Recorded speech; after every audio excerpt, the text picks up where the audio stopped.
everybody. Good morning. It's me, Ms. Sarah, and we are in our last week for now of our Stars in the Sky series.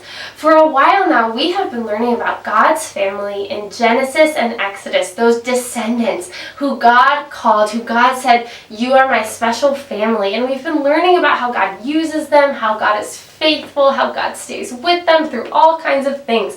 Last week we moved into Exodus and we started learning about Moses as a baby. We are just starting Moses now. We're going to take a break for our summer series and then we're going to come back to it a little later in the year. But we just learned about Moses as a baby last week.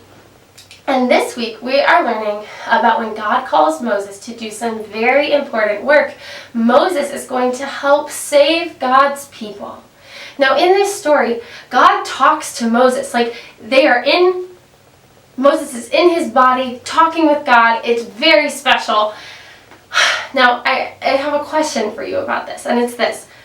If you were going to talk to God, like have an in-person kind of conversation with God, what do you think God would say first? Probably something really big and important, right? Like some big, powerful stuff because it's God, right?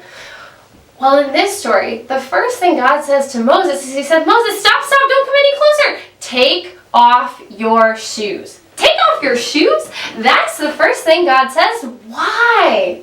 And so this story goes on. This story, we often call it Moses and the burning bush. God is in the burning bush talking to Moses. And so often, because there is this actual burning bush and it's God, we skip past that first part because we're so excited about the burning bush. But I wanted to talk for a second about that part where God says, Moses, don't come any closer, take off your shoes.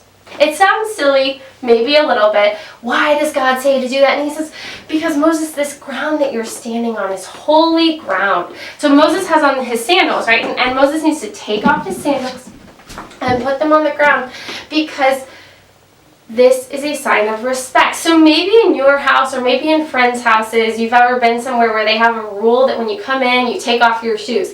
That can be a sign of respect. It can also be a way to keep that space clean and nice. And another reason that we might take off our shoes outside, have you ever taken off your shoes to feel maybe the sand on the beach or to feel the grass beneath your toes?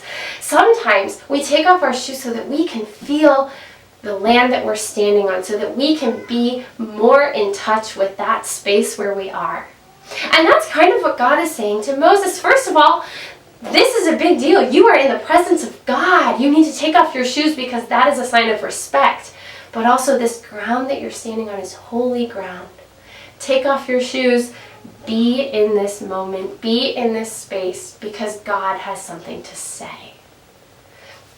We too can think about how we can be present and be in this space and listen for what God is trying to tell us. Today we're learning about Moses in the burning bush, but God has important things to say to all of us if we are listening, if we are taking the time to be present where we are and to listen for God's voice. Coming up this summer, we'll be learning a lot more about what it means to talk to God, to be in conversation with God, and I'll get to that in another video coming up soon. But today, I hope you enjoyed this lesson about Moses and the burning bush and God's call for Moses and God's plan for Moses and the Israelite people. That's it from me for today, and I will see you next time. Bye!